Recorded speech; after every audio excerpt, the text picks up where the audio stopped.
Ladies and gentlemen, Your Excellencies,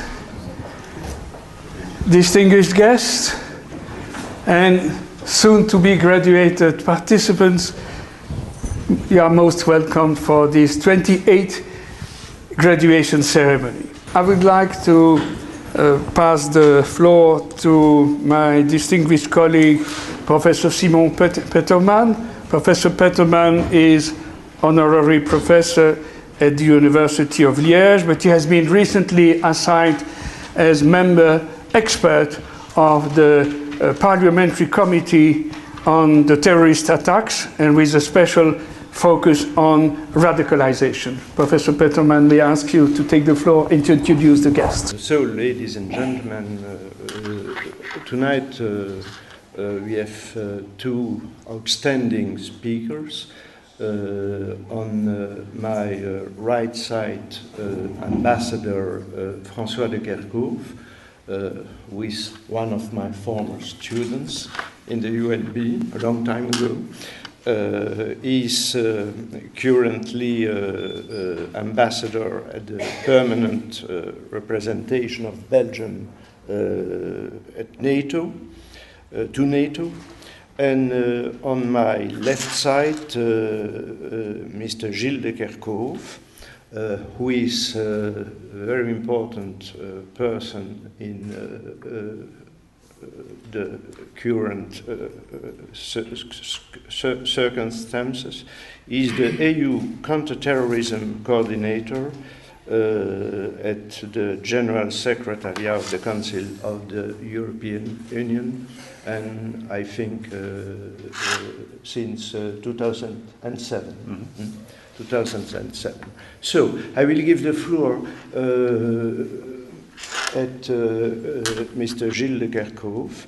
The first part of the ceremony is we are going to think about terrorism and security concerns in the European and transatlantic context. So I will give you the floor, Mr. Gilles de Kerchove, first, please. Speak from here. Okay, good evening, everyone. I'm very delighted to be here this evening, and I apologize for arriving late. And I'm very delighted because it's a graduation, and I'm fond of graduation. I'm teaching myself in 3 universities. And I'm delighted to do it with François de Kerchove. As I told him, what distinguished the European Union and the European NATO in this case is 2 villages. Gilles de Kerchove, Dusselgem and Dexard for his part, so not a lot of difference. And we try, by the way, to work more closer together, the EU and NATO more and more, on the fight against terrorism. I don't know how long I get, but I will try to give you a very brief idea of how I see the terrorist threat, then the EU response, and finally, but I will be very telegraphic, a bit the challenges we are faced with. The threat first is severe, it's complex, and it's very diverse, and much more complex and much more diverse than it was when I started 8 years ago in this position. In a way, I describe the threat as coming from 3 main sources.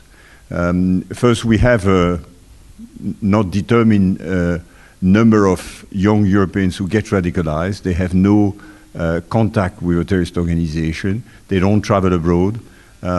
It's just homegrown terrorism. And they are inspired by the rhetoric of a terrorist organization, in this case, mainly Daesh and Al-Qaeda. And it's not a coincidence if the title of the magazine of AQAP, Al-Qaeda in the Arabian Peninsula, is precisely Inspire. So internet plays a major role, prison, a major role as well. It's the major incubator of radicalization. Most of the perpetrators of the attack in Paris and in Brussels, They got radicalized in prison. And Salafi organization. Sharia for Belgium is a good example. If you look at the number of people from Belgium who went to Syria and Iraq, most of them have been, in the first wave, recruited by Sharia for Belgium. The second wave was more the consequence of internet, because those who were already there tried to recruit friends and members of families and people from Belgium by internet. So the first source comes from there.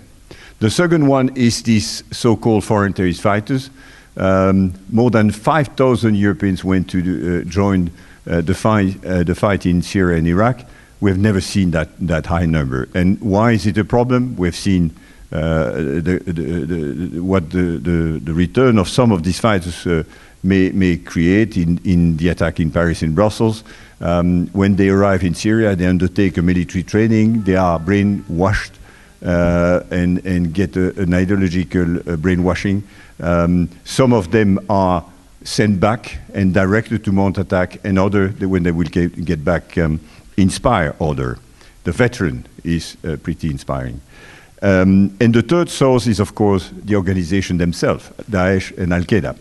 Daesh, we've never seen an organization with that means, financial means, number of fighters, more than 30,000, controlling huge territories, at some stage a third of Syria and Iraq.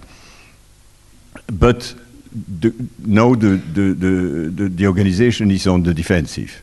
Thanks to the anti-ISIL coalition, thanks to the action of the Iraqi army, thanks to the Peshmerga, thanks to the special forces, they are on the back foot.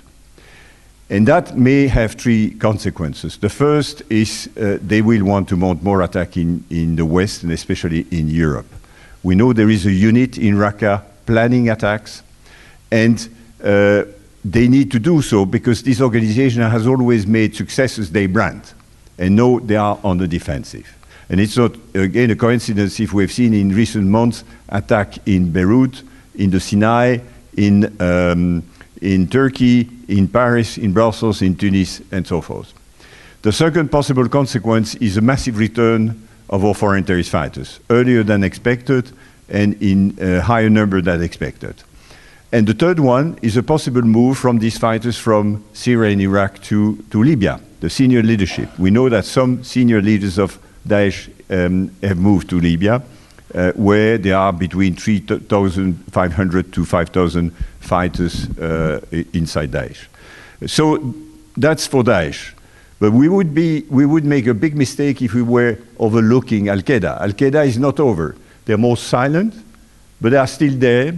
They say they share the same objective. They call it the Emeritus in Syria, but they may differ on the tactics, but on the long-term objective, they are as dangerous as Daesh. And for instance, Jabhat al-Nusra, which is the former franchise of Al-Qaeda in Syria, is very dangerous. And we would make a big mistake if we were relying on this organization because it fights Assad as an ally.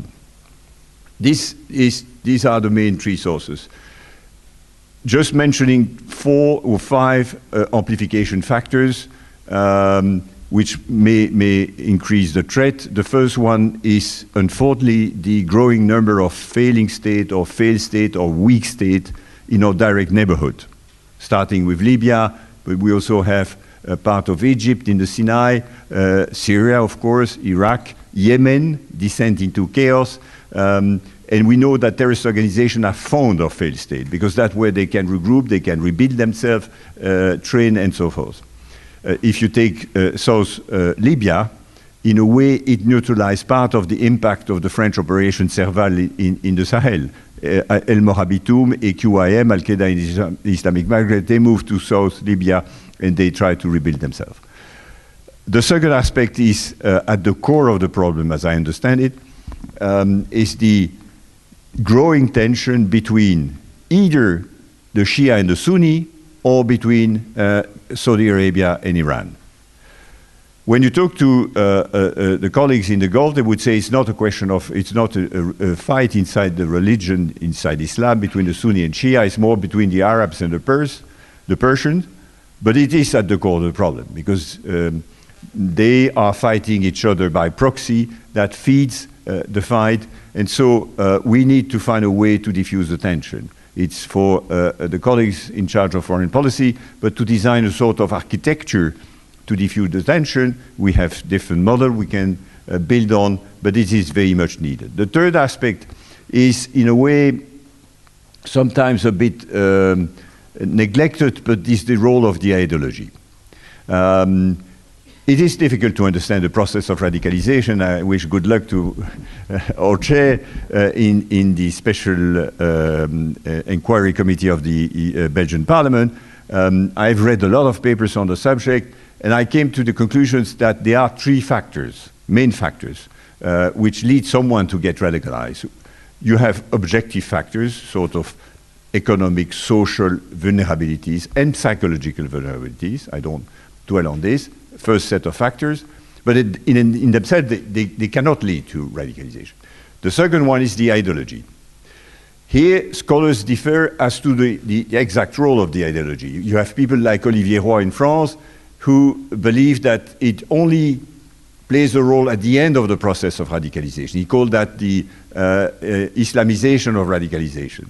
Other people like Gilles and myself, by the way, believe that the ideology itself might play a role. It's a driver in itself. It depends on a person to another, and it's specific to some places in the world, but it may play a greater role that Olivier Roy suggested. And the third factor is that I would call them facilitation factors. I mentioned internet, prison, and Salafi organization. They help increase radicalization. The question is, how do you weight the different factors? And I think it could be individual specific. In one case, maybe it's because you live in an ugly neighborhood, your father left, you're poor, you feel discrimination, you discriminate, you have a problem of identity, and that is in itself the main drivers. And Radical Islam just provide you with a sort of black and white explanation why you can use violence to push your agenda.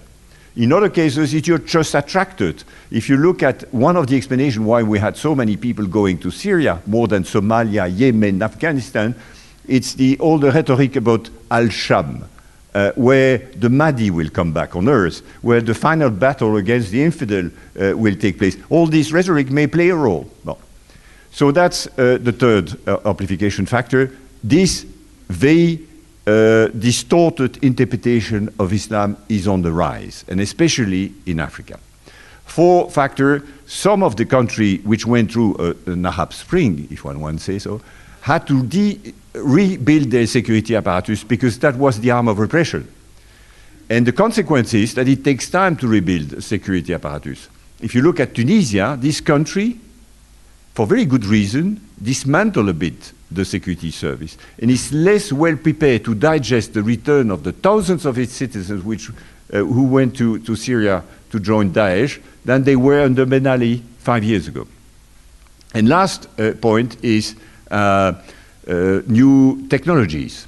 Now the development in the new technologies empower an individual to mount an attack with big consequences.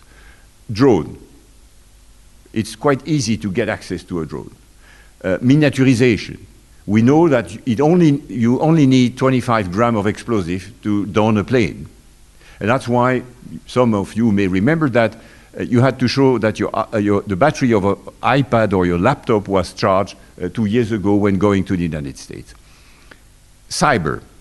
There isn't something like cyber terrorism, I believe, for the time being, but I would not be surprised if before 5 years we will have something like cyber terrorism. An organization or a geek with a PhD in IT able to enter into the SCADA of a nuclear dam, a nuclear plant, an air traffic control or whatever. So these are some of the, or biotechnologies, for instance. I mentioned the magazine Inspire. You had in the first issue of Inspire an article which we all remember, which was how to make a bomb in your mom's kitchen. By the way, they also gave you 10 top targets if you had no imagination, and Charlie Hebdo was among the top 10. What if and when we will have an article whose title would be how to process a virus in your mom's kitchen just because you got a PhD in biotechnology, synthetic biotechnology. So all this may amplify the threat in the future. So that's my first point. How do we react in the EU? I won't go into the detail, but after the Paris attack, heads of state and government asked us to do much more in 3 directions: repression, prevention, and engage with third state. And I will just, in telegraphic terms, try to illustrate some of these different baskets. The first basket of policy on the repression side, and we're currently working on it, is data collection, data sharing, data analysis. We need to share more data among all the players, the security service and intelligence service, the law enforcement agencies, the prosecution services. That's the main recommendation of the 9/11 report. We need to connect the dots. If the FBI and the CIA had shared the data they had, they believe they would have prevented 9/11 to happen. We need to share more. And I've been asked by the heads of state and government and by the Council to report regularly on how member states do populate the different platforms: Schengen Information System, the SIS, Europol, Eurojust, Interpol, Eurodac, the Visa Information System and the like. We're working on it. That's one issue. The other one is force the security service to work more together, to intensify their work and to structure their work. Their DNA is to work bilaterally or be multilaterally, like the French say. They don't like a too wide multilateral environment, but they need to move to the 21st century more robust forms of cooperation. And that's the call, and they are currently building a platform in Europe inside what we call the Counterterrorism Group, the CTG, an IT platform, a human platform, and that's a good step. And finally, Europol is building inside the organization what they call an ECTC, European Counterterrorism Center, which is putting together different units which already existed, but to boost them a lot, like the Internet Referral Unit, the TFTP program on terrorist financing, the different database they have, focal points, and so forth. So we're making quite interesting steps here. Data collection, data sharing.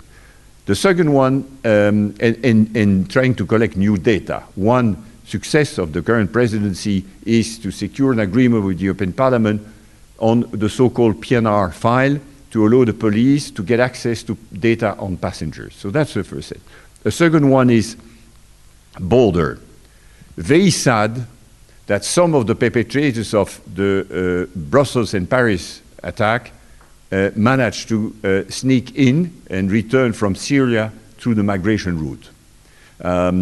We've tried to avoid to the maximum the toxic link between migration and terrorism. And that's precisely what Daesh would like us to believe. It's not, again, a coincidence if a fake passport was found next to the Stade de France, just to instill the fear that among the the high number of refugees we have, there are a lot of potential terrorists. So in order to avoid this toxic link, we need to be better when we monitor the border. Security check, because we know there are a lot of fake documents. Thousands of blank passports from Syria, from Iraq, and from Libya have been stolen, used by people who want to get in. And of course, it's quite a challenge to deal with a flow of thousands of people. At some stage, the Greek had to process more than 10,000 people a day on island with the need for more equipment, IT connection, and the like. So we try to fix it. In addition, we have changed the legislation, and we will have soon systematic check on EU citizens when they cross the external borders. So far, that was not possible. So our border guard could only check randomly, you and I, EU citizens, crossing the external border. By the way, all Americans re-entering the United States are checked against all the relevant database. And it's not a problem. It was a problem before. It's no longer a problem because we have biometric passport. It just takes half a second to swipe a passport in in a passport reader. So we'll go for that. So border, terrorist financing, no time to discuss it, but we are trying to improve even further all the legislation, the control on new forms of payment, virtual currency, prepaid card. We've seen that some of the guys in Brussels had a prepaid card, smuggling in cultural goods, the cooperation among the financial intelligence unit and the like. And finally, the justice part of the file, which is equally important. How do we define terrorism in legal terms? And the EU will adopt very soon a legislation which I think will be the most comprehensive legislation on earth on what is terrorism in legal terms. How do we collect evidence? And this is very difficult because we're not present in Syria, we're not working with the Assad regime, and it's difficult to prove that someone is fighting alongside Daesh and Jabhat al-Nusra and not with Ahrar al-Sham or whatever the alphabet soup of groups we have there. The only sort of evidence we have are most of the time digital evidence. But there we have two problems. First, that more and more these digital evidence are encrypted. You know that after the Snowden leaks, the US mainly, internet platform, have started encrypting more and more their messages because they were afraid to lose the European market because they know that we are extremely keen to protect privacy. And they said if we don't offer a service with encrypted messages, the EU citizens will move to a non-American platform. So, and that's the problem you have seen, the fight between the director of the FBI and the CEO of Apple. All security service and all police, they say we go dark. How do we handle that? The other problem is that often the messages, a WhatsApp message or an email, are stored in clouds in California. And in order to get access to content, we need to issue an MLA request, mutual legal assistance request. It takes 12 months. And we have to abide by the Fourth Amendment, which require probable cause. And it's completely absurd because if a Belgian would-be jihadist send a WhatsApp message to another Belgian would-be jihadist in Belgium, why should we wait 1 year, use an MLA request, and ask and respect the Fourth Amendment with the probable cause requirement, which is much more demanding than what we have in Europe. So we have to fix that one. So that's the first basket. The second, and I try to speed up, is the equally important prevent policy. How do we prevent someone from getting radicalized? On this, for the time being, we concentrate on some files. The most important one is internet. How can we remove from internet unlawful content? How can we ourselves use internet to develop a counter-narrative? And to that end, the European Commission has set up a public-private partnership we call the IT Forum, where together, the 28 member states and the Commission, we talk to these big companies that are Google's, Facebook, YouTube, and the like. And we are making progress. We have set up at Europol an internet referral unit, people trained to monitor the web and to report unlawful content to the companies themselves so that they can remove it. And it's quite interesting. It's based on an experience in the UK, which is quite successful. Google told us when the Scotland Yard referral unit flag unlawful content, Google remove it in 93% of the time. When you and I, we do flag something, it's only removed in 33% of the time. Why is this different between 93 and 33? It's simple, because you and I were not trained to make the distinction between what is unlawful and what is just distasteful and just free speech. So that's quite interesting. We have built the same mechanism at Europol. We are scaling it up, and the strike rate is around 80, 85. That's good success. Internet rehabilitation program. We will not be able to try and convict all the returnees from Syria and Iraq for lack of evidence, as I've said before. In some cases, it's not even desirable to send someone in jail. We know jail are a major incubator of radicalization. So, provided that these people are genuinely ready to undertake a rehabilitation program, we should offer something. Some of our member states do not have a program so far, so it's important that we do invest in rehabilitation. But beside that, there is a lot we can do with with policy not directly related, but just indirectly related, which may help a lot to prevent radicalization, but should not be driven nor seen as mainly driven by a prevention concern. Education, youth, culture, urban development, for instance. I could give later on example of excellent project. I'm a fan of a project that President Obama launched last year, which is called the Stevens Virtual Exchange Program, which is to connect 1 million American and 1 million Arab through internet through a virtual exchange program. So a teenager would have on both sides the same teacher for history and geography. It's good. You link up a class in Molenbeek and a class in Cairo for 1 year. It's great. So we need to do that more. Turning to the last basket is the external side. The Minister of Foreign Affairs in Europe asked us to engage much more with our direct neighborhood. First, because they have a problem. We need to build their resilience. And second, because that's our first line of defense. So we have started building counterterrorism partnership with all the countries from Morocco to Turkey, including the Western Balkans. If I take again, I said Tunisia, they will have to digest the return of thousands of their citizens from Libya and Syria. This is a huge challenge. They need to be supported on all aspects of prevention and countering terrorism. So we need to engage more with the Gulf. We need to build some sort of architecture, security architecture in this region. And we reinforce, of course, our partnership with our American friends. I've never seen this relationship so intense in 22 years in this field. It is amazing how close we work with our American friends on all this. And I will just finish, and I won't develop them, but just by listing some of the challenges I'm wrestling with day to day. First, how do we detect weak signal? La détection des signaux faibles, as the French said. How do we train frontliners, community police officers, social workers, to detect as early as possible signs of radicalization so that we can provide non-security response? How do we build a trust relationship with the families so that the mother, when she feels she has exhausted all means to prevent her kid or son to go to Syria, just give a call to the hotline and say, please help. First. Second, connect the dots. As I have said, avoid these stovepipes between the different security players. Third, think out of the box. That was the second recommendation of the 9/11 report.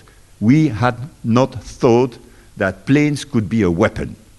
So we need to first train analysts, because it's nice to have a lot of data. I recently had a discussion with the Canadian Director General for Security. He's a member of what is called the Five Eyes. It's a club among the Americans, the Canadians, the Brits, the New Zealandese, and the Australians, where they share 100% of the intelligence they have. He said, I'm confronted to a tsunami of data. Could you imagine all the data collected by the NSA? It's a tsunami. But what do you do out of it? How do you analyze this? How do you set your priorities? You need to be extremely well trained. If you take, and that was, it's not my assessment, but you could read after the first Paris attack, some comment in newspaper of people who said, but by the way, the French knew this guy, Koulibaly Kouachi. They were known. They were even monitored by the police and the security service. But they stopped monitoring them. And the reason is, and I don't blame them because it's awfully complicated, because they were concentrating on the new wave of jihadists going to Syria and Iraq. But they forgot the previous generation, les Buttes-Chaumont, these guys who 7 or 8 years before were doing the same. And that's the one who hit it in Paris. So it is a huge challenge for a security service. Privacy versus security. This is a growing problem in Europe. We've had this with the PNR file. It took 5 years to get an agreement of the European Parliament on this. How can we find a subtle way to strike the balance right? No one wants to live in a big brother society, but at the same time you need to collect more data. How do we strike it right? There are some methods like privacy by design that we can do. Rehabilitation, And finally, more inclusive society, integration. Our German colleague, I was in Berlin last week, have to digest 1 million last year. This year, probably hundreds and hundreds of thousands of migrants. It does not happen overnight. You would say 1 million out of 80 million, that's peanuts for the size of Germany. But for the category between 18 and 35 years old is 1 out of 5. So this is not that easy. We know that Salafists are already trying to recruit some of the migrants who are disillusioned, because you don't learn German overnight, you don't integrate in German society, despite all the excellent effort they do. And finally, Europe and Islam. I know it's a very sensitive subject. President Sarkozy had a very simplistic way, but which captured very well what I mean. He said we need a European Islam and probably not Islam in Europe. We have to help our Muslim friends to have a religion which is completely relaxed, completely transparent, and which is, like all the other one, part of the landscape of religion in Europe. But that requires that we reflect on that, and we have different policies. And I finish with this. If you look at Austria, not long ago, they adopted legislation banning external financial support to the religion. At the same time, the French are sending their imams in Morocco and Algeria to be trained there. I don't know what is a good solution, but at least we need to compare notes and reflect how we want to proceed. Thanks a lot.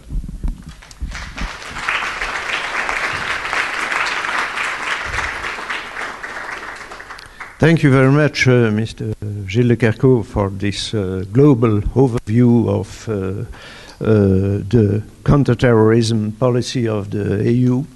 I suggest to give immediately the floor to Ambassador François de Kerchove, and then if we have 15 minutes, I will give you the floor to ask some questions. So the floor is yours, Mr. Ambassador. Thank you, Professor Peterman, distinguished audience. Gilles, allow me also the opportunity to tell you how proud I am to address this series end of academic session, if I'm correctly understanding the purpose of this evening session. Gilles described it in the most impressive way, what is at the core of the fight against terrorism. And rightly so, because with the EU, and particularly as a coordinating person inside the EU, he is there at the very basic, at the root causes of what is terrorism and what should be undertaken actually to combat terrorism. NATO, in this terrible and dramatic situation of terrorism, is I would say at the same time in a different planet and getting closer to the EU for several aspects that I will mention you in a minute. It's quite obvious, I mean, there's no rocket science to understand that fight against terrorism and NATO, I mean, everybody understands NATO was founded for other purpose than fighting terrorism. And the challenges that we had to confront during the Cold War period have absolutely nothing to do with terrorism, though even in the Cold War, terrorism was already very much widespread because of this bipolar tension. But that is another matter. NATO was not equipped from the onset to fight, to combat terrorism. And nonetheless, as time goes by, as the security environment of NATO changes, we realize that we are all of a sudden here in the middle of a situation where we have clearly a terrorist threat against the population of NATO as well as European Union, obviously, but with the transatlantic link, you have also this European part of NATO that is directly confronted with terrorism from inside and from outside. And NATO's reflection was, are we going to stay at the balcony and just tell people, sorry, but this is not our job, we are not equipped for that, we were not created to combat terrorism? I think it would have been extremely dangerous for NATO itself, because it would have been relegated, I mean, as a second entire security organization. Will also be very regrettable, because all the means that NATO has at its disposal would simply not be employed. And some of these means can be very useful to combat terrorism, as we will see. So the decision was to start a reflection inside NATO, and I'm very happy to come to talk to you this evening, because it's not later and not earlier, last week, Thursday and Friday, that the defense ministers of NATO gathered at the headquarters in order to adopt a series of documents in preparation of the NATO Warsaw Summit in July. But among others, among all these documents, you had one called Projecting Stability, that is directly related to combating terrorism, and that tries to identify basically what are the conditions for NATO to step in this fight against terrorism, and what conditions, and there are several. What you have to know, and that is very important in order to understand NATO, is that inside the alliance, one do not consider that the threat can be regionalized.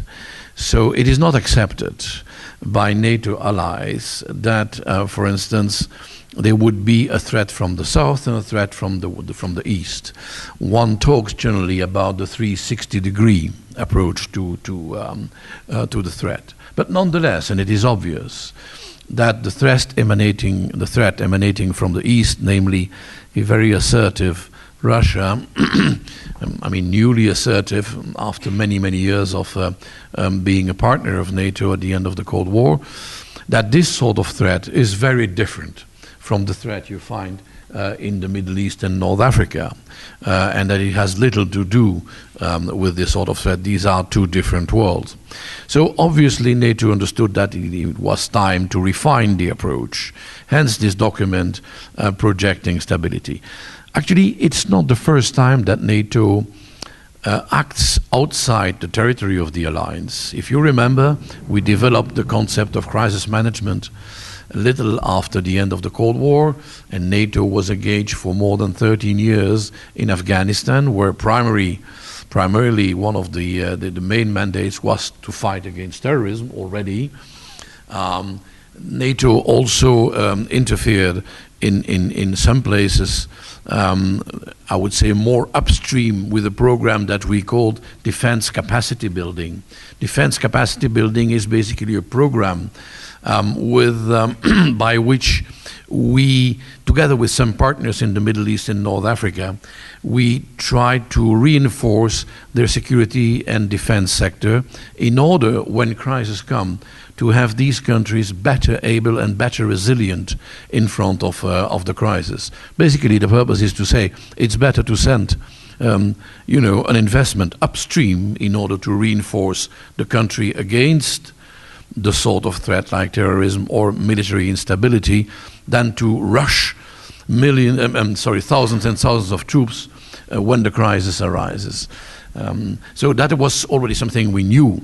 But it was time to basically put all of that in one document, a coherent document. First, the conditions. And I think they are absolutely essential. Certainly, because NATO is not always an organization that everybody likes around the globe. To remain polite, we are not naive. We know very well the kind of image we may have, certainly in the Middle East and North Africa, despite the excellent relationship we have with the government of these countries. You know that we have a lot of partners there in the countries, either in the Mediterranean Partnership Program or in the ICI, Istanbul Initiative Program, which is more focusing on the Gulf area. So we have a lot of excellent cooperation with the countries, but the public opinion in these countries is not always a NATO-loving public opinion. So in what conditions can we bring there some added value to the fight against terrorism? And that is important as a word, added value. It is obvious that organizations like the EU are at the forefront, and their added value is obvious. I mean, it's no need to explain it. However, for NATO, it is a necessity to explain what kind of added value we can bring to the fight against terrorism. The first condition is to work in partnership. certainly in the region. Local partnership, regional partnership, international partnership. If we do not have a very strong partnership with the local governments, with the countries of the region, if we do not have an ownership by these countries, that they realize the crisis is before all their crisis. When you count the victims of terrorism, you find more who basically fall in the Middle East and North Africa than in Europe or North America. So there have to be a very strong perception of ownership in the region. We fight terrorism together with NATO. It's not NATO. That would be just like a kind of, you dial an army and NATO would come, precisely like our critics like to portray us, some sort of cowboys that are there to impose the American way of life. This is exactly what we want to avoid. And it has costed too many damages in the past decades to NATO. So first of all, strong ownership and strong partnership with the countries of the region, with the regional Organization of Islamic Countries, Arab League, African Union. All of these organizations are an absolute must for us to cooperate with. Also, and that is obvious, the European Union. The European Union is massively present in the Middle East and North Africa with many different programs. And among others, programs that complete what NATO can do or cannot do. NATO is a specialist for defense, military matters. The European Union, on top of that, can also provide a indispensable political track for the stabilization. If we look at what happened to Libya when NATO was interfered there a few years ago with a mandate of the Security Council, immediately after the fall of Gaddafi, NATO was kindly invited by Security Council to leave Libya right away. Not even a minute longer could we stay there. What happened? Well, the military action had been efficient. After that, followed by nothing, no political track, and after a few months, countries became a chaos. And it's only now that we see Libya timidly emerging from chaos in order to restore a political stability. That is for us a not repeat program. We don't want to go again in this sort of trap. Just be there to enforce a military action and then disappear. Country becomes a chaos, and the people of the region blame who? NATO, of course. I was confronted so many times with journalists, people of influence of these countries who simply ask us, why the hell did you leave Libya? You just did one part of the work and then you went away. And the chaos was established. So that will not be an error NATO is prepared to repeat. Together with the European Union, there are several possibilities in Libya, in Iraq, in Tunisia, to conceive plans where we have at the same time the necessary military part of destabilization and the political track. And obviously, when we talk about political track and cooperation, there is one organization that I did not forget to mention, but I want to mention it now because it's certainly last but not least of these organizations is the United Nations. Obviously, when we as NATO want to go to one of these countries in order to help stabilize the countries militarily and politically, we want to have as much as possible a Security Council resolution. It's not always possible, you know the circumstances. It's not always easy to have an agreement between the three Western Permanent and China and Russia. Whenever it is possible, we get it.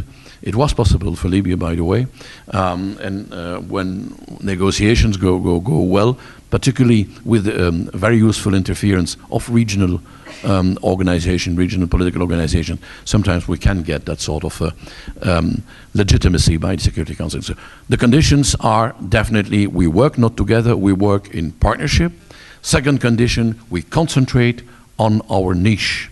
And the niche, the specialty of NATO is indeed the defense and security sector. That's where we do best, basically. And that's where we could bring some of these countries that have already approached us to basically confront what are the problems associated to terrorism. This is training of their special forces. Something absolutely indispensable when you want to fight terrorism. This is monitoring borders. This is monitoring and fighting illegal traffic of weapons and ammunition. All these sorts of problems. This is also the maritime program. NATO has several maritime activities in the Mediterranean. One of them has been established very recently in order to help the EU Frontex with the phenomenon of refugees in the Aegean Sea. This is a good first cooperation there between the EU and NATO. We are clearly there in support of EU. EU is the leader of the operation. NATO is there in support, but we could multiply these sort of operations. And whenever there is a necessity with our naval assets, either to control or to monitor electronically, we can certainly do that. We will also do it towards the International Coalition of the Willings against Daesh, where NATO will provide, most likely, I mean, this is a decision that is to be taken by the heads of state of government in a few weeks, but it's almost like cooked, where NATO will provide AWACS in order to provide, air information about terrorists in the region. So this is, in a nutshell, everything we can contemplate to do. We have already some experience. Probably the best experience we have is the good partnerships program we have with several countries of the region. They need to be refined. They need to be better implemented. And obviously, we need also to reinforce the way we work with the European Union. There is one common point with the European Union, one common efforts, is a better form of intel share. Many of NATO members, allies, have military intelligence service in the region. These are the people who know about the fighters and the jihadists. It's not the magistrate in charge of the investigation that knows. It's not even the policeman in charge of investigation who knows. The people who know are those who are there and can identify the people who goes where, who follows what kind of instruction, who participates in what kind of battle. This is, of course, very valuable information. Much to our regret, intelligence service do not have the same sort of understanding of what multilateral work is than diplomats. They live in their world because they have a lot of things to protect, understandably, and we should not be unrealistic. We should understand that as well. They have their own agenda, and this agenda is more than often justified. But like Gilles said it earlier, they will have to improve the way they share this information for the benefit of the governments, actually. That's what our governments are expecting. Information, brute information, rude information. And we have decided at NATO, as of the Warsaw top, to restructure completely our intelligence division with the assignment of a new assistant to the Secretary General, who will be in charge of completely restructuring the intelligence, and also to be creative. You know, we don't ask them to reveal their secrets. We ask them to be a bit creative in the way they exchange information. And by the way, these are the same service that you find on the other side of the town with the European Union. Thank you so much for your attention. Thank you, Mr. Ambassador. I think the key words of the two speeches are cooperation, information, to fight against this new kind of threat, terrorism. So we have 15 minutes. If you have questions, the floor is yours. Please, can I ask you to give you a name or function? Please, the floor is yours.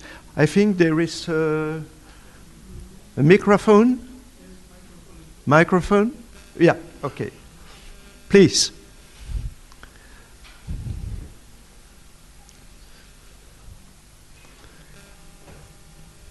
So, there is somebody, yeah. Is that? Thank you very much. My name is Tarcísio Buanahaj. I'm a Minister Counselor of Mozambique Embassy here in Brussels. Well, it was very interesting to listen to that, especially when you bring different perspective for the same problem. Well, mine are not questions. It's just a matter of a very genuine, objective reflection on the problem. My first question is, what are the motivations of any NATO actions? Are they principles? Are they values or interests? That will help me to understand some of the NATO actions if the answer will be given. 2, the presenter has mentioned very important things, which are partnership and ownership. Well, I have my questions. Could you please give us a success stories where indeed in that action the partnership was crucial? To me, it's still lacking examples of where indeed there is a genuine partnership, a genuine ownership. To that question comes another question. When you talk about ownership, my question is, within the countries where the problems are, how do you define the legitimacy? Because you find different groups in a certain country. How do you define the legitimacy? In order to say this group or that group is a legitimate and it can claim ownership. I have really serious problems on that. Then again, partnership. I'll bring you back to the Libya case. If I do recall, and I stand for corrections, the NATO intervention in Libya was against African Union initiative because it was said that there still was room for a regional, a continental organization to play a role. It was completely ignored. I stand for correction, as I said, but to my knowledge is the African Union, in the different organ, they said the case of Libya, there was still room for negotiation on that, but it was ignored. And the result is what we are seeing there. Last, but by no means least, I need just you mention one single example in the world, in our modern history, where the intervention of NATO was a success for indigenous people of that country. And thank you very much. Thank you.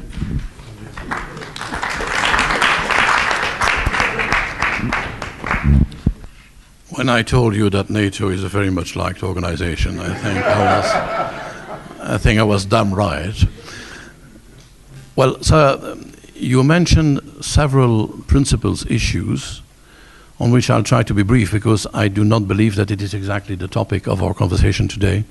But I believe it is important to respond anyway. Values, principles, interests that motivate NATO's intervention. NATO is an association that was created to protect the interest of Euro-Atlantic allies. That's quite clear. Be it from a danger immediately against our territory, or being from a danger much more upstream and possibly outside our territory, a threat against our security. That is quite clear. If we interfere, if we are there, it will be because we feel there is a threat against us. Number one. Number two, the values. NATO is an association of countries that was established on a set of values that was not challenged since we were created.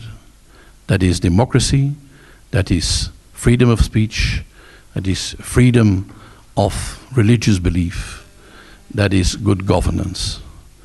These values are essential. They are shared by all the countries member of the association whether they belong to the North American continent or to the European continent. This is the second point. What we do is based on our values and nothing else than our values. Third element, NATO is a defensive organization. It has not as a mandate to attack people for the sake of attacking people and dominating them. We are there to defend our rights whenever there is indeed a threat.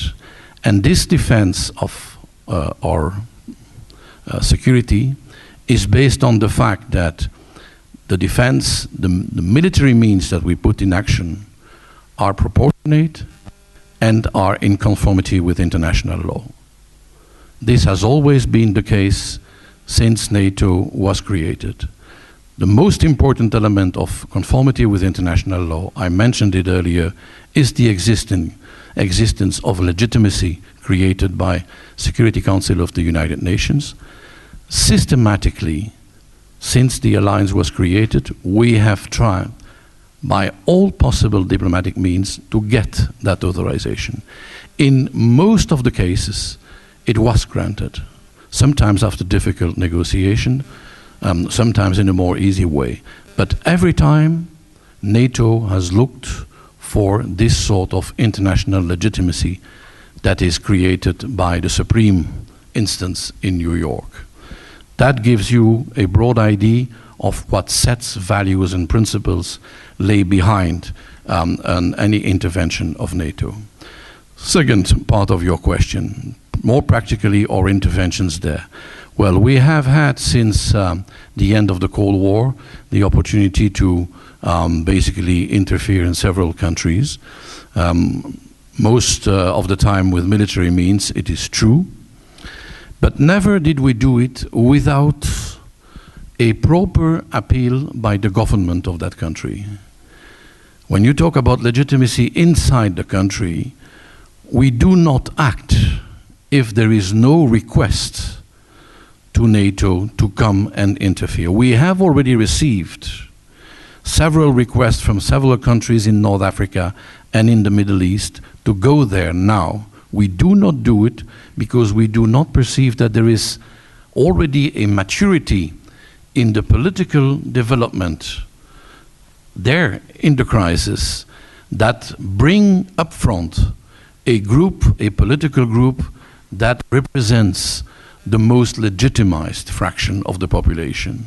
It is a very difficult process because there are not always free and fair elections that determine clearly who is the one the people selected. That would be too easy.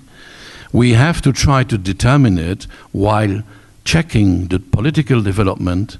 This political development itself, as you know, even better than me probably, is backed by United Nations efforts. You have envoys of the Secretary General there on the spot who are trying to monitor negotiations among the group, and eventually there will be one group more prominent that will emerge. If that group requests the support of NATO, obviously we will be paying attentive we will pay attention to their request. The issue of Libya and the African Union. Let me tell you there that I formally and totally disagree with you. The African Union was completely devised on the issue of NATO interfering. You had some parts of African Union that indeed said there is still room for negotiation with Gaddafi. You had another part of the African Union who said, no, this is enough now with Gaddafi. So you cannot talk about any particular sort of constructive contribution of the African Union in that circumstance. The sort of reaction we got from the Arab League and from the Organization of Islamic Countries was much more clear-cut. And thanks, again, I repeat it, it was thanks to the intervention of the Arab League that we managed to have a resolution of the Security Council in New York. So it's not as clear-cut as you described, actually. Thank you. Thank you. We have room for 2 or 3 other questions. Please, sir.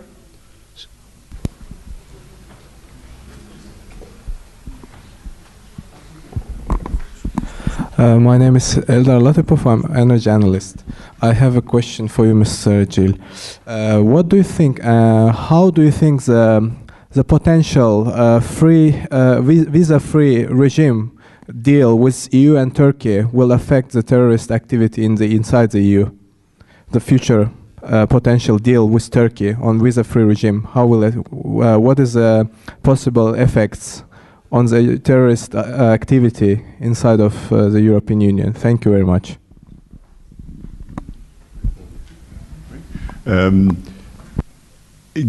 Reaching a visa-free regime is pretty demanding and requires that the country whose citizens will enter in Europe visa-free satisfy, I think it's 72 conditions, and for the time being, Turkey has still to fix 5 of them, among which to change its legislation on counterterrorism, which we find to be too narrow and too broad at the same time. And so when you look at all this in terms of security of document, check at the border, cooperation inside the police, that is in fact the precondition to get access to the visa-free regime. And so I consider that an improvement in our relationship with Turkey. For instance, I take another example. We don't have so far an agreement between Europol and Turkey for the exchange of personal data. And we need that a lot because both of us, on both sides, we have to address different sort of threat, Daesh, Al-Qaeda, and for Turkey, PKK and the HKPC. And so that requires that we exchange data, we share data, we work together more closely. We would like Turkey to be closely associated to Europol, to Eurojust, and for that we need to have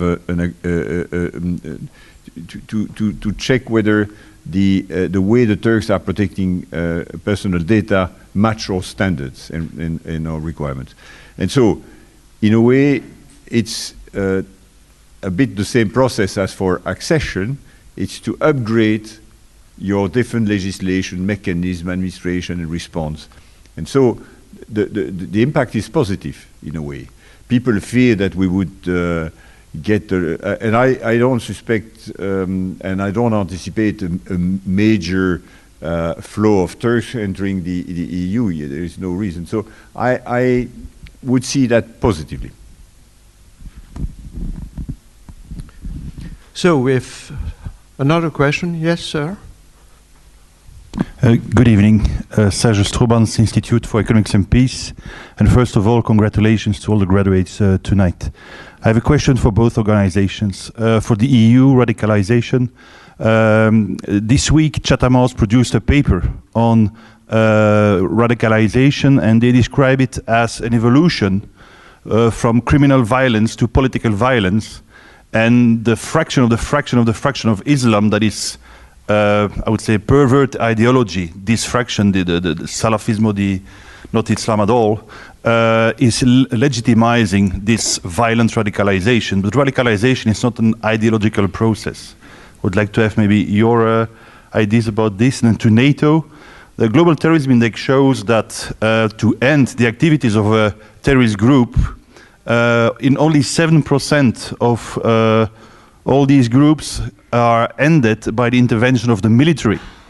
So how do you see the intervention of military being successful in counter-terrorism? Thank you very much. On the first point, I think I in a way, alluded to that. If you take two French scholars, Olivier Roy on the one hand and Gilles Kepel on the other hand, they in a way disagree on the exact role of the ideology in the radicalization process. Olivier Roy believes that indeed it's something which at the end of the process provide someone who is already radical with a sort of simplistic explanation why he can use violence. While some other people, among Gilles Kepel and partly myself, I believe that in some cases it plays in itself a role. It's a driver. in a way, this extreme perverted interpretation of Islam is creating an environment of intolerance, which is not very conducive to peace, respect for others, other denomination, and so on. It's not a coincidence if there is very few Christians left in the Middle East.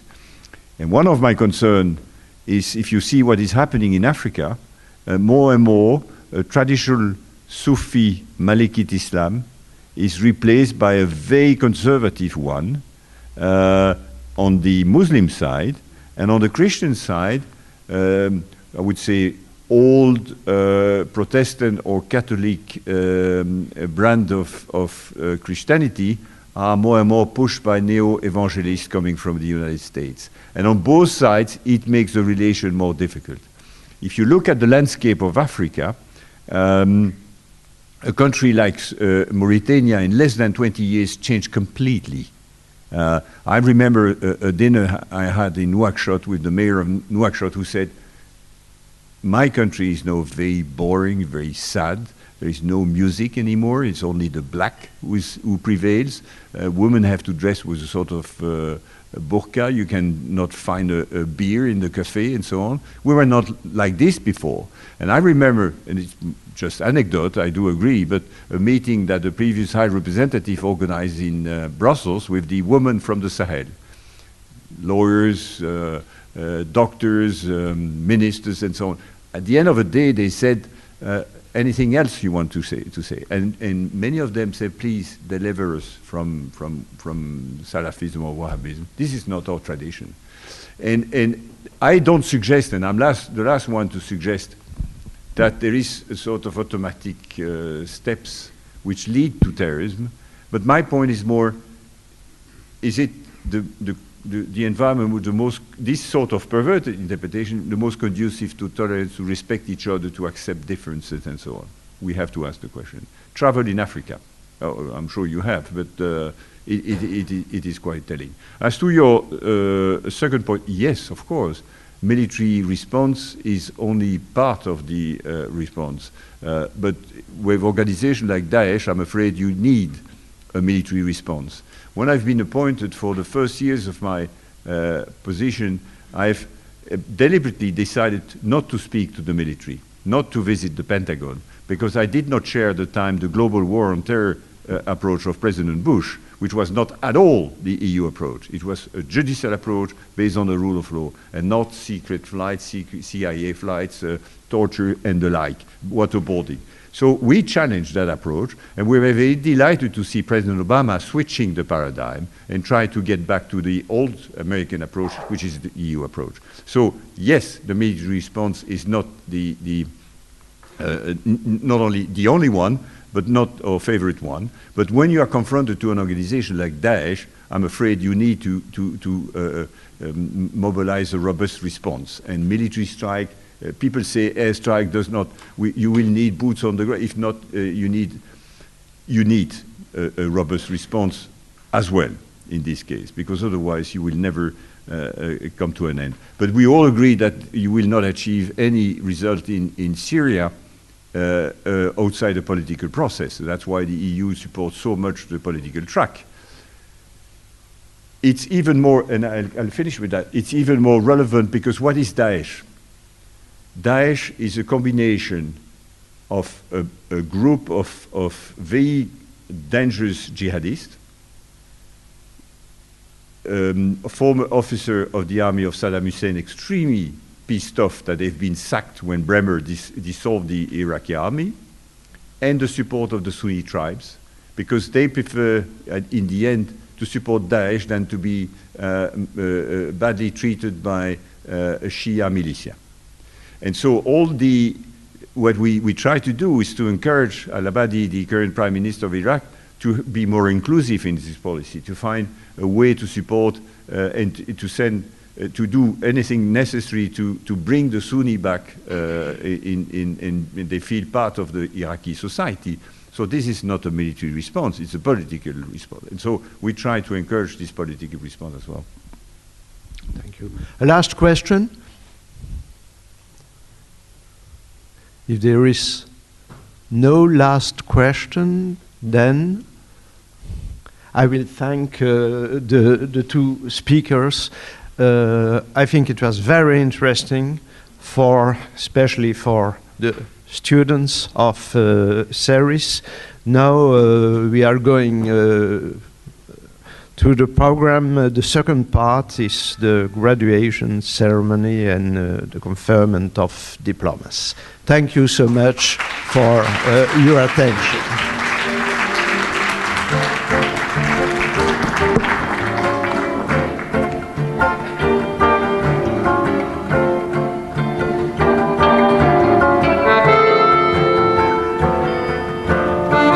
Now, ladies and gentlemen, we are going to move to the conferment of diplomas. But before we go to the graduation in itself, I would like to address a few words to the audience. Don't worry, I wouldn't be too long, and I promise to end my speech with one or two jokes in order to create a nice atmosphere. But I would like to start with something serious and I would say very sad.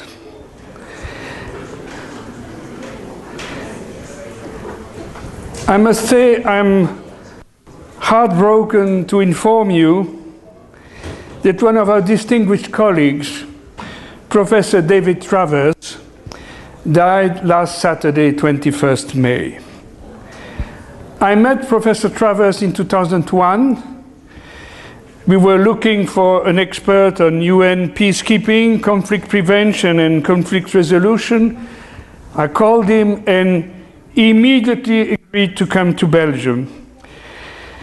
And for about 15 years, David taught at CERIS and also supervised several master dissertations connected to the UN or to peacekeeping or to conflict prevention. David was one of the founding members of the Department of Politics and International Relations of Lancaster University, and for most of his professional life, he has been lecturer at Lancaster University, where he was director for graduate studies for a number of years. He always had a particular interest in the UN, about which he had really an encyclopedic knowledge. He did specialize in international peacekeeping. He has been visiting scholar at the Institute of War and Peace Studies of Columbia University in New York City, and visiting lecturer in international peacekeeping at the Department of International Relations of the University of Kiel. He was also appointed a specialist advisor to the House of Commons Foreign Affairs Committee, and in that position he was the joint author of several reports of the House of Commons Foreign Affairs Committee. He retired in 2007, but remained an active contributor to CERIS. He taught for a master's and became a member of our academic board. He enjoyed to work with us. I would say he was a very knowledgeable scholar with a great commitment to teaching. And CERIS has lost a very nice and very loyal friend. So David, farewell. And of course, one day we'll meet in heaven.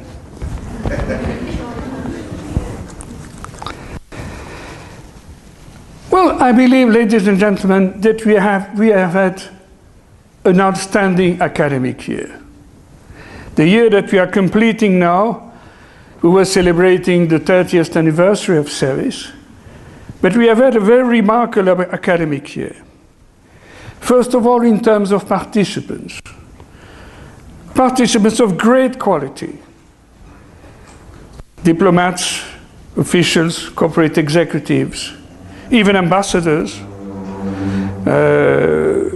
great participants. And all the professors who came to teach here have been impressed by the quality of the questions and the interactions that we had during the sessions. We have had also an outstanding academic year in terms of content. We have had, besides the regular programs in development policy or international politics, we have organized several meetings with key players, and I just would like to list a few. If you might remember, on December 2nd, we have had the EU, the roundtable discussion on the EU and the migrant crisis with Ambassador Pierre Vimont, former Executive Director, Secretary General of the External Action Service, and when he came in the capacity of personal envoy of the President of the European Council for the Valletta Summit.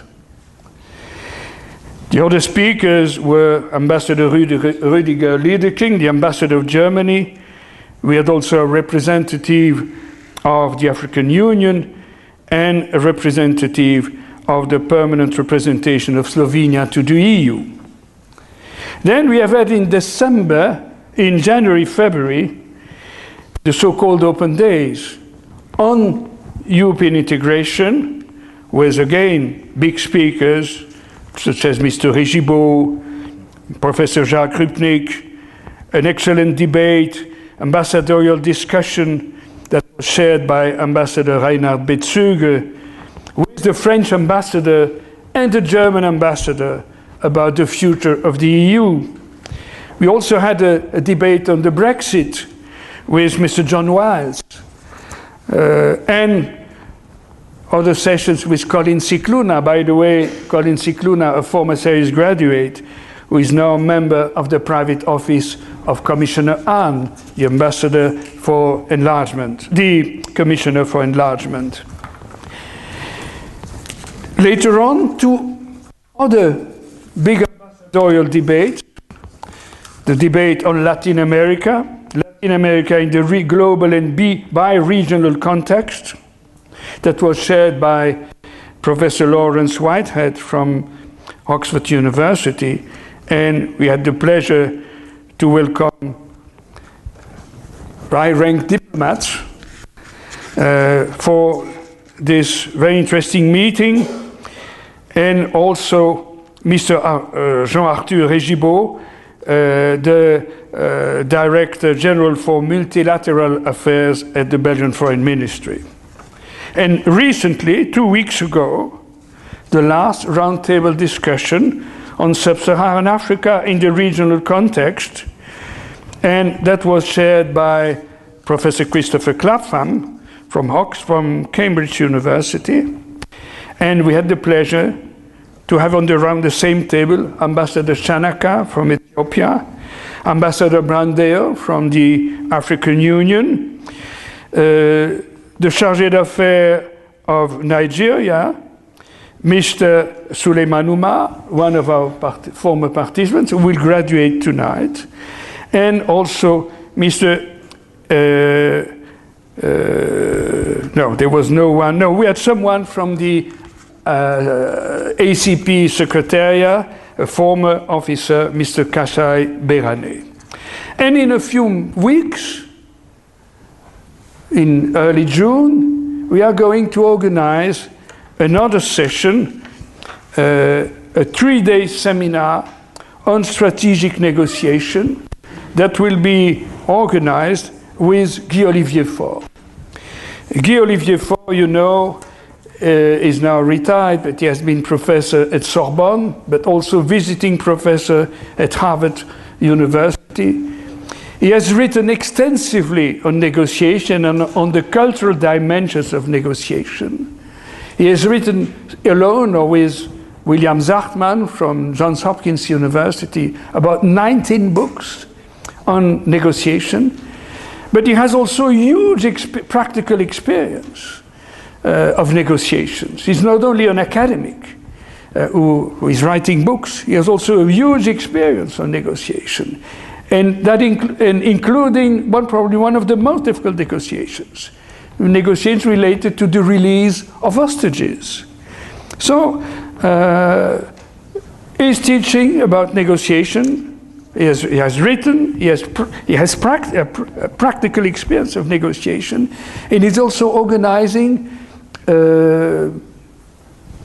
frequently, 2 or 3 times a year, seminars on negotiation on China. And he kindly agreed to organize a special session like this for us that will be held on June 9, 10, and 11, a 3 days intensive seminar. If we are successful, we might organize other sessions later on during the academic year, but really it's an opportunity to have someone like Olivier Faure at CERIS, and well, we have a few places left, not that much, but a few places left. So if you're interested to join, please let us know. We will always keep a place for you. So don't worry. If you want to join, we'll be more than happy to welcome you in this very, very interesting session with one of the key experts on this issue, really a world-renowned scholar, one of the best.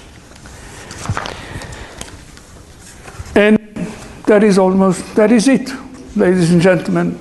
But I will not end my speech without telling 1 or 2 jokes, because I love to do that. And the first joke, well, David Travers would have loved it, is related to the UN. The UN has decided to conduct a worldwide survey. And there was one single question asked. The question was, give your honest opinion about solutions to food shortage in the rest of the world. Well, ladies and gentlemen, the survey was a huge failure for several reasons. First of all, in Africa, they didn't know what food meant. In Russia, they didn't know what honest meant. In China and North Korea, they didn't know what opinion meant. In the Middle East, they didn't know what solutions meant. In the EU, they didn't know what shortage meant. But in the United States, they didn't know what the rest of the world meant. And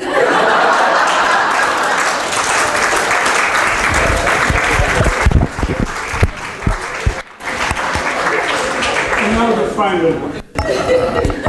The final one is a little bit particular. I'm too excited.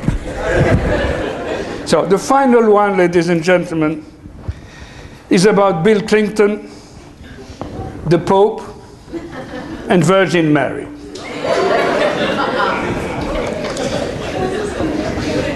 Sadly, Bill Clinton and the Pope died on the same day. Due to a minor error, the Pope went to hell, while Clinton went to heaven. When the Pope arrived in hell, everyone realized the mistake. Unfortunately, they couldn't swap the two until the next day, and the Pope had to spend the night in hell while Clinton spent the night in heaven. The next day, the paperwork got worked out, and on his way up to heaven, the Pope ran into Clinton.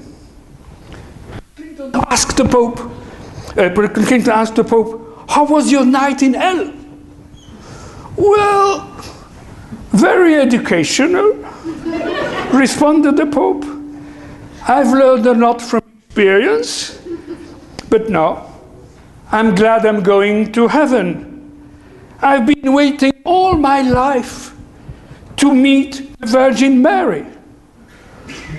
Oh, sorry, said Clinton. You should have been there yesterday.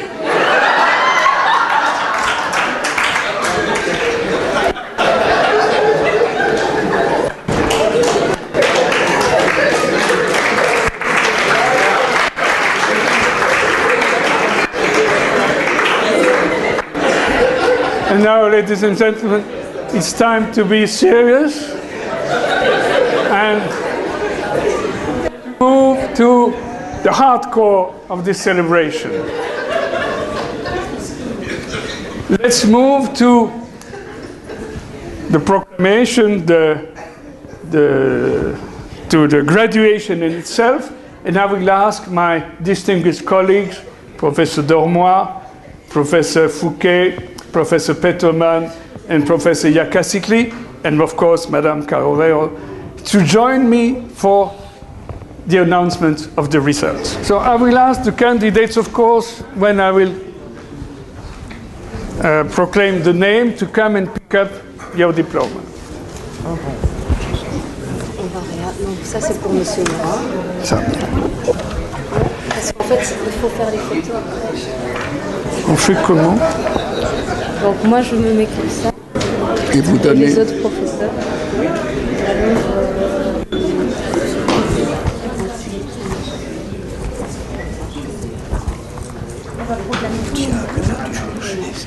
Sur Internet, j'ai cherché.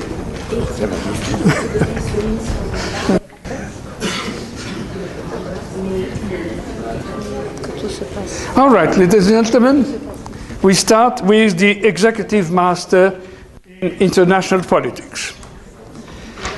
So, I've been awarded the degree of Executive Master in International Politics with satis bene, Mr.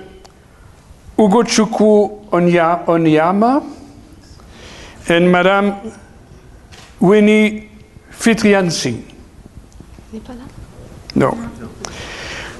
Cum laude, Madame Intisar Elsbay.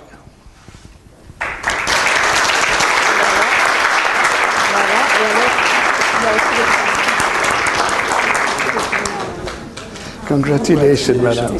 Please, please, please. No, Madame, no, we need to make a picture, of course. No, the picture. Please, come with us for the picture.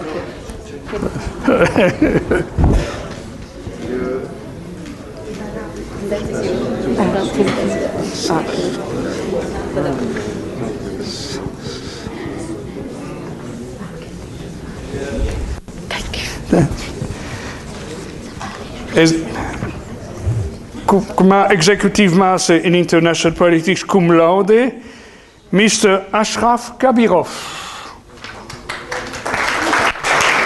He's not with us tonight.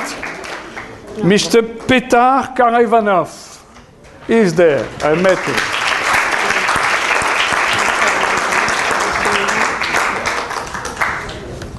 Merci. Congratulations. Please. Here it is. Please.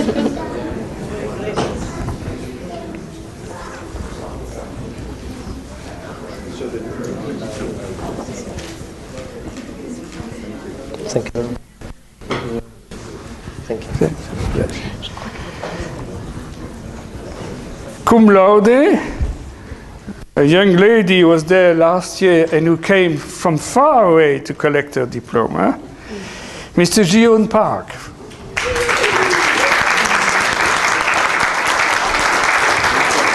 Non, bien sûr. Oui, bien sûr.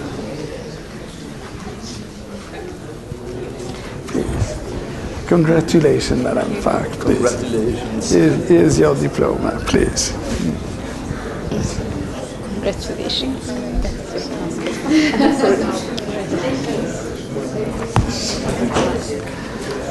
Let's make the picture.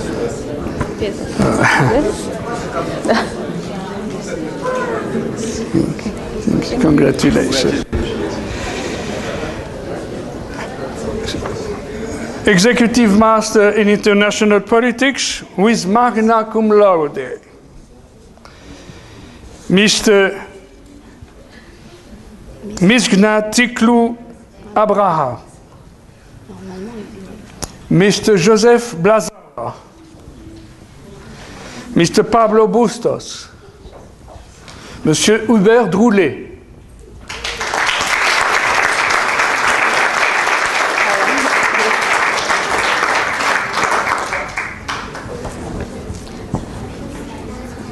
Félicitations, Monsieur Droulet. Félicitations. Voici le diplôme, la peau d'âne bien méritée.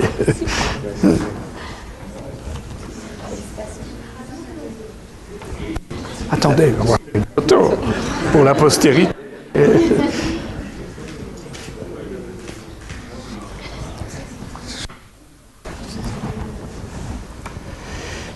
Mr. Ardian Ferra. You must be in Albania, I'm afraid. Madame Elisabeth Castriciu. She must be in Athens. Mr. Marwan Latef.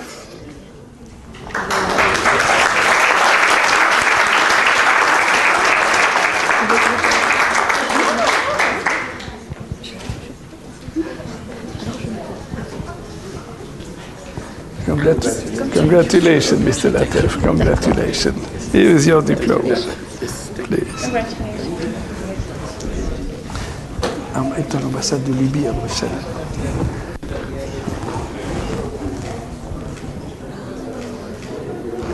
Thank you. Transcript. Mr. Miroir. Mr. Latef, your transcript.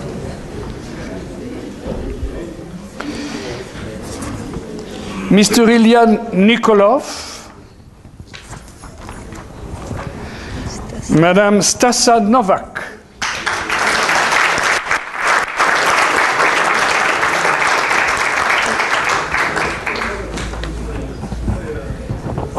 congratulations, Madame Novak. Please, here it is.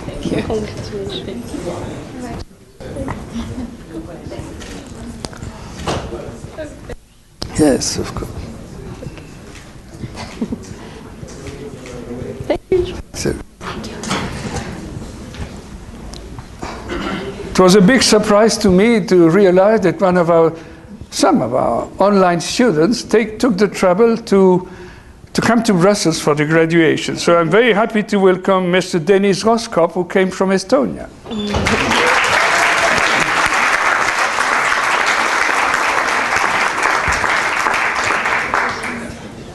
Congratulations, Mr. Roskop. Please, here it is. Congratulations, sir.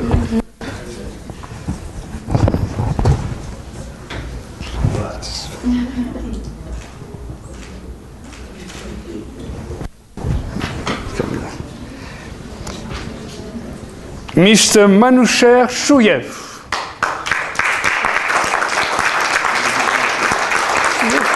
Tadjikistan. Il travaille à l'ambassade du Tadjikistan. On en a 2, 3 des Tadjiks. Mr. Chouyev, congratulations. Here is your diploma, please.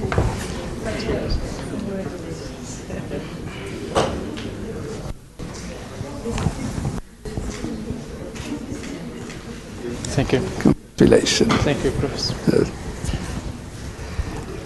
Also with magna cum laude, Mr. Ibrahim Sori, the ambassador of Sierra Leone, but is not with us tonight. But the two followers are two Nigerian diplomats, the chargé d'affaires of Nigeria, Mr. Umar Suleiman Dauda, who graduated cum laude.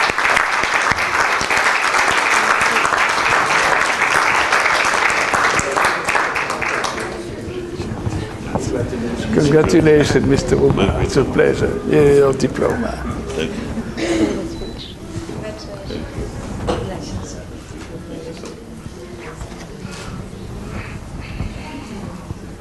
Okay. No, you should show your. Just Congratulations, sir. Thank you. Congratulations. Mr. Ahmed Sulugambari.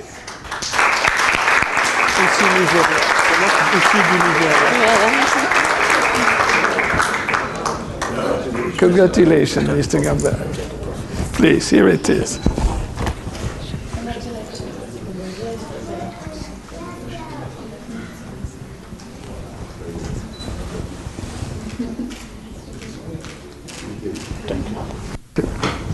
Congratulations. Mr. Emilio Tunion Nieto, probably in Luxembourg. Madame Yvonne Meilam Wirsi, and Mr. Sami Yumurtashi. Unfortunately, he's not there tonight. And now, the cream of the cream. Summa cum laude. Did graduate summa cum laude, Mr. Amr Ahmed Abdo.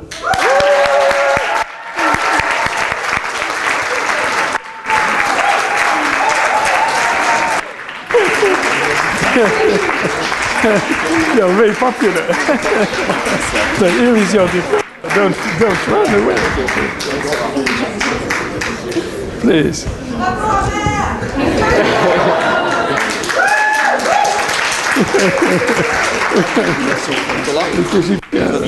L'Égyptien. Égyptien.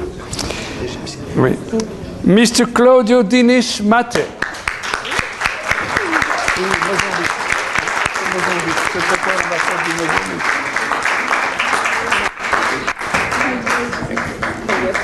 Congratulations, Mr. Mate. Congratulations. Don't. Please, your diploma. Please.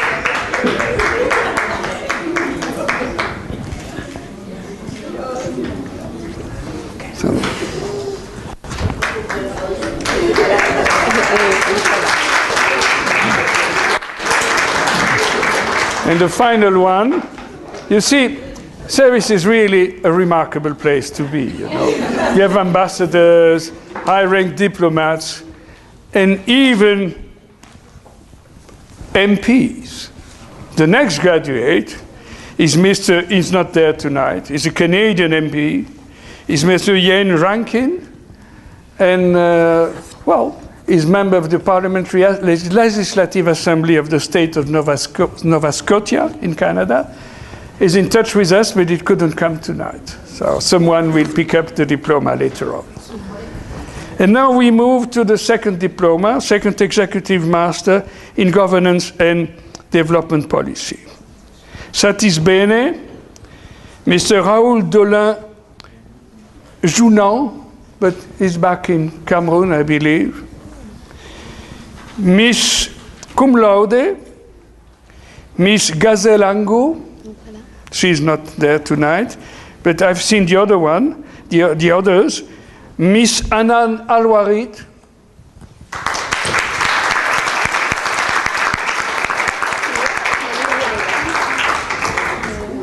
Congratulations, madame. Congratulations.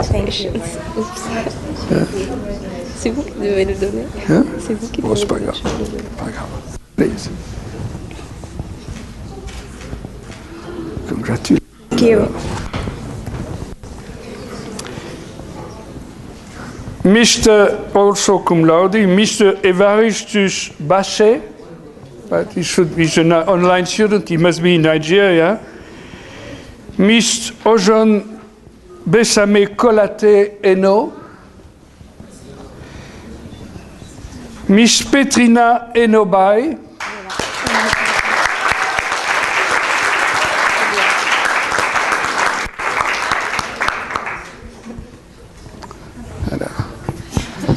Congratulations, please. Here it is, please.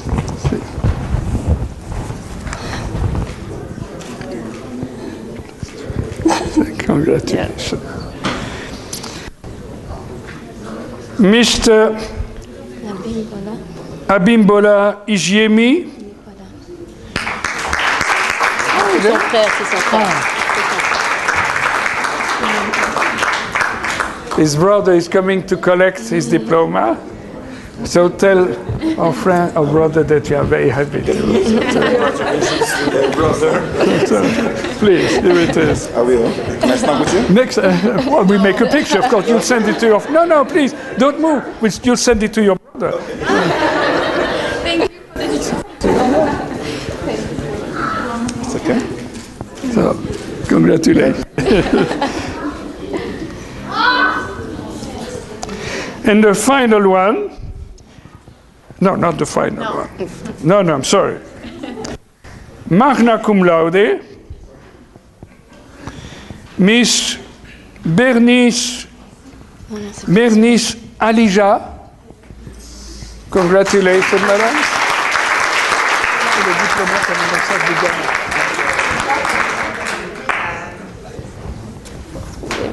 Congratulations, madame. Congratulations, warm congratulations. You did it fairly well. Here is your degree. Please stay with us. Sorry.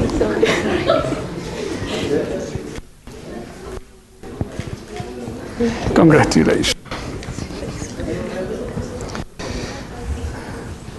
The next one is a lady I met in Paris when I was teaching at the university with my colleague Dormoy, my friend and colleague Daniel Dormoy, a Libyan lady who works for the UNESCO, Madame Allah El Fella.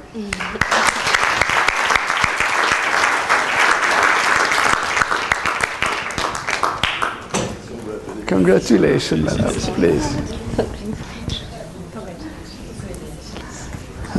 Here is your diploma. Please stay with us.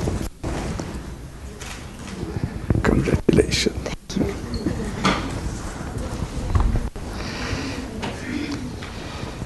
Mr. Samuel Tevolde Gebretsadik, il est là.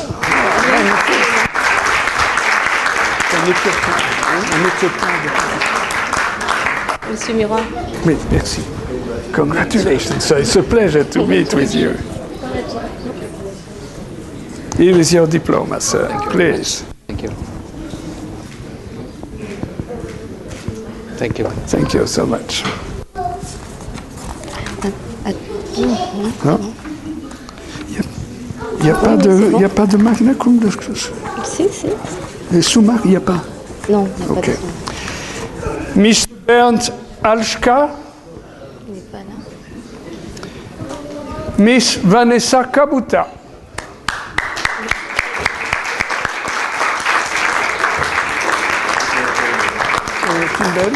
Elle vient des ACP. Mais... Bonjour. Vanessa, félicitations. Voilà. L'objet. Non, merci.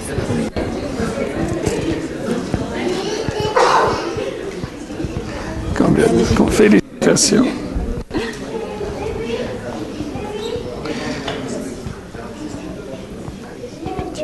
Madame Olena Medvedeva. Il n'est pas là. No, she must be in Kiev. Mr. Frank Ofosu Apia. Il vient de voir. Hein. Il est venu des États-Unis. Wow. Mr. Ofosu took the trouble to come from the United States. It's impressive, isn't it?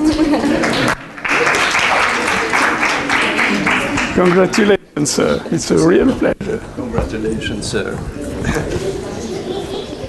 Please, here it is. Please, stay with us.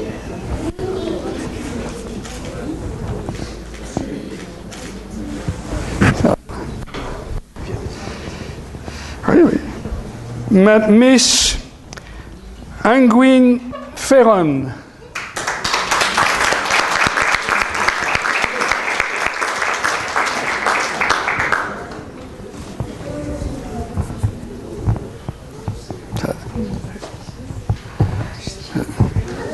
Congratulations. Congratulations.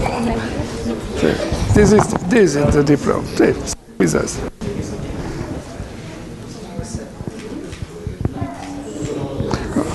Congratulations. Madame Adela Coralia Soukri.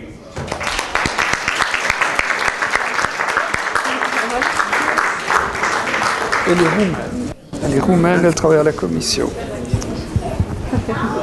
Hello, congratulations. Here it is, please. Félicitations. Please, please.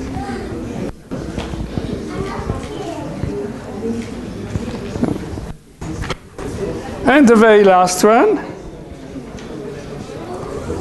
Accept my apologize if I don't read your name properly. Madame Uti Teskonlahi.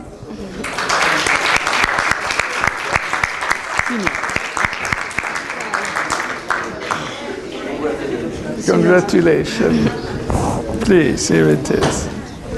Il faudra signaler que Madame Ala Elfela est qui est dans la deuxième. Sure.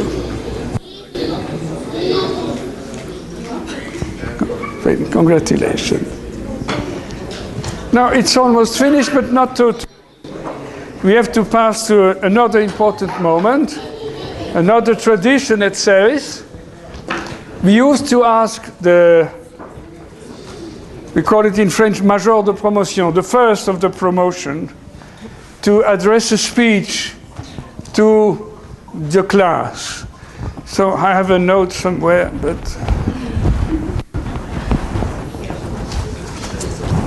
so Mr. Yen Ranking is not with us, so he will not deliver the speech.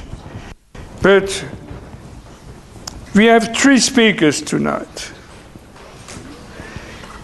I will first give the floor to Mr. Claudio Matte, who is, as you know, Secretary at the Embassy of Mozambique. Good evening. The President and Management of CERIS, dear lecturers, distinguished diplomats, fellow graduates, ladies and gentlemen.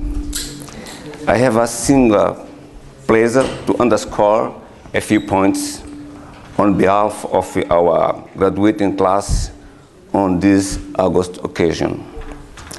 It is a dim heartwarming for one to be the best singled out for the best performance during any important occasion like this one. Today marks the accomplishment of a major milestone and successful end of journey that start with very hesitant steps. I had mixed feelings before enrolling how I was going to combine several roles, namely the professional task, the family, and research. I was nevertheless determined, driven by conviction that where there's the will, there's the way, and nothing can stop a determined person. So, when I decided to enroll a course in Brussels, I was looking for a best institution because I'm well aware that the people are also proud of the institution in which they were training. I did not choose CERIS by accident. Standing here now, there's no question that I made the right choice. My time at CERIS has been enriching intellectually, and people-to-people contact have been life transforming. The quality of lecture and the matters and manner of the lecture themselves has been inspirational. The advanced early learning platform, audios, records, and lecture video constitute a unique package for education the human mind. The ability and dedication of the staff to provide a timely answer to one question is simply being outstanding. Most importantly, I was able supervising. That also explains why I'm standing here today. John said it was a great decision, and I'm immensely grateful to the management of CERIS. I'm glad to have lived up to expectation. I also wish to congratulate my colleagues who are graduated today. To the group of the participants that will graduate next year, I say, with some hard work and personal commitment, you could be able, the one standing here during the next graduation, just striving to be the best. Ladies and gentlemen, this course has been enormously eyes-open. It has enhanced my understanding of international politics. So there's no best institution in Brussels, unless CERIS. I want to leave you with some views of heroes. The first one, I would like to make mention to Nelson Mandela. He said, there's one thing you must do, study, study, and study. And then we have Jackson Brown. He said, the best preparation for tomorrow is doing your best today.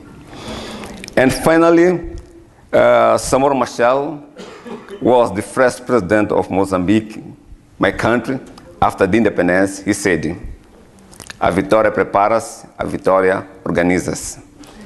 Prepare and organize your victory. Thank you. Merci beaucoup. Muito obrigado. Good evening, everyone. On behalf of the graduates, I would like to thank you all for joining us this evening. Indeed, I'm deeply honored to have been invited to speak to you, and in so doing, following in the footsteps of great speakers who stood in this very same place, right there.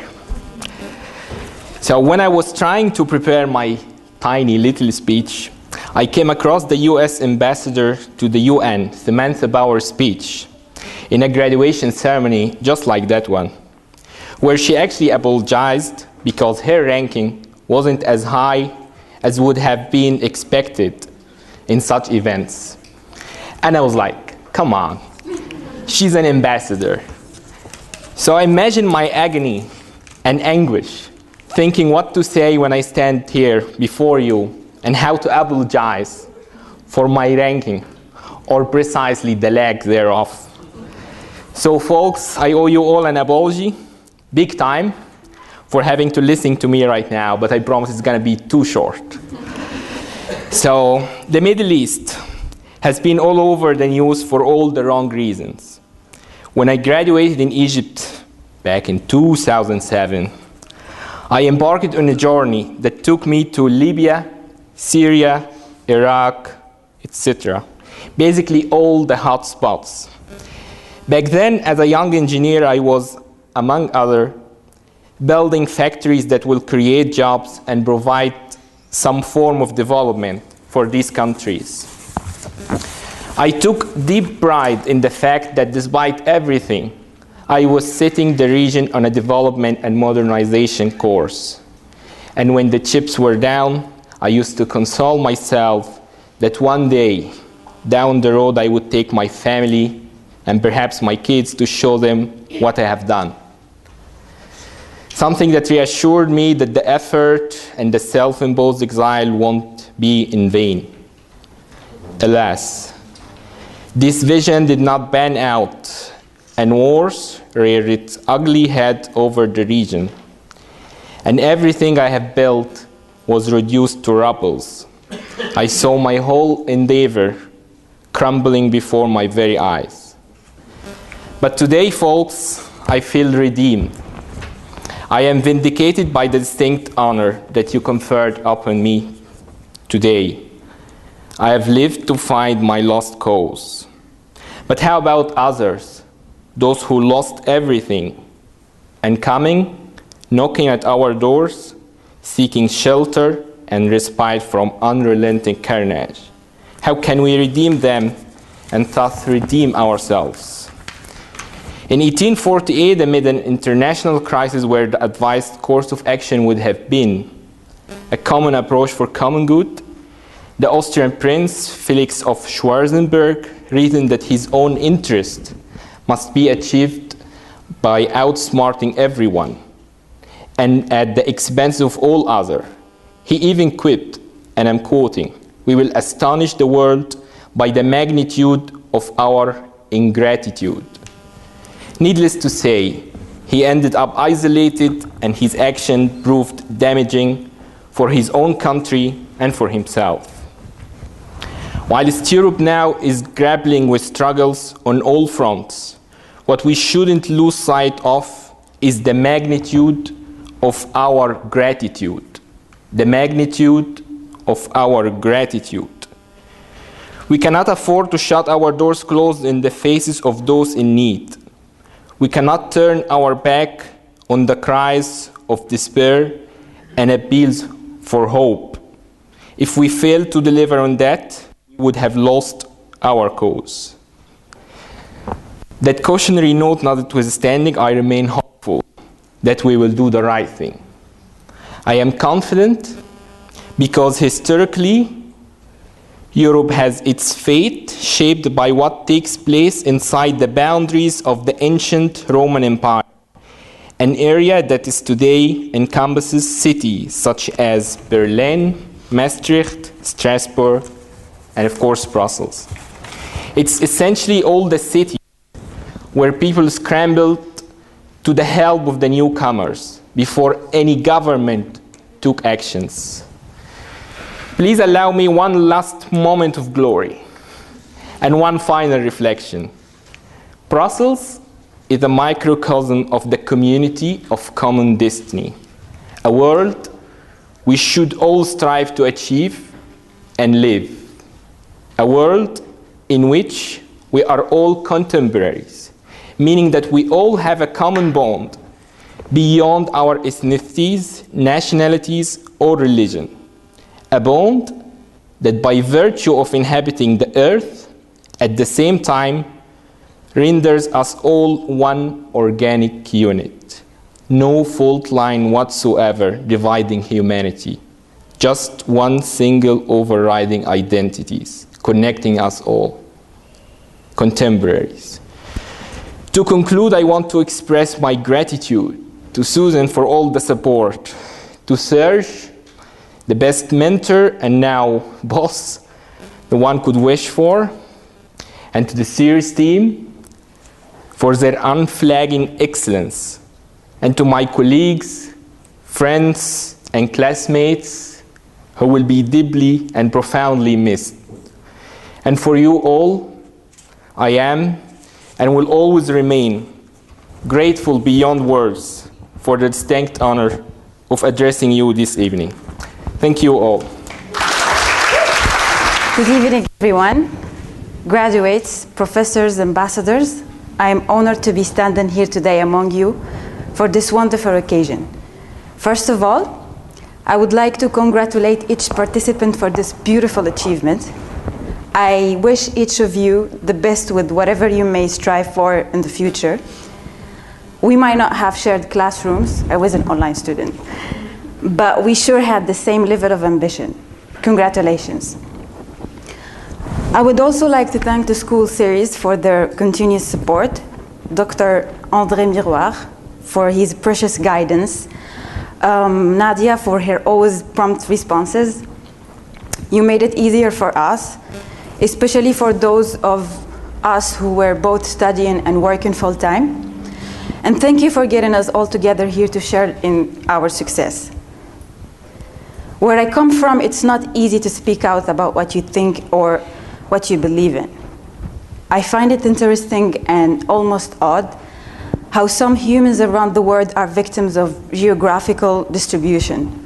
Some LGBT communities happen to be born and raised in Muslim countries and governments or under dictatorial systems, and as a result they are paying the price of their freedom of being, the freedom to be an active member of their societies, and sometimes paying their own life. Women forced to cover up their faces and hair, or even banned from driving a car. Women who are underestimated because of where they were born, and who have to live in societies where men must have the final word.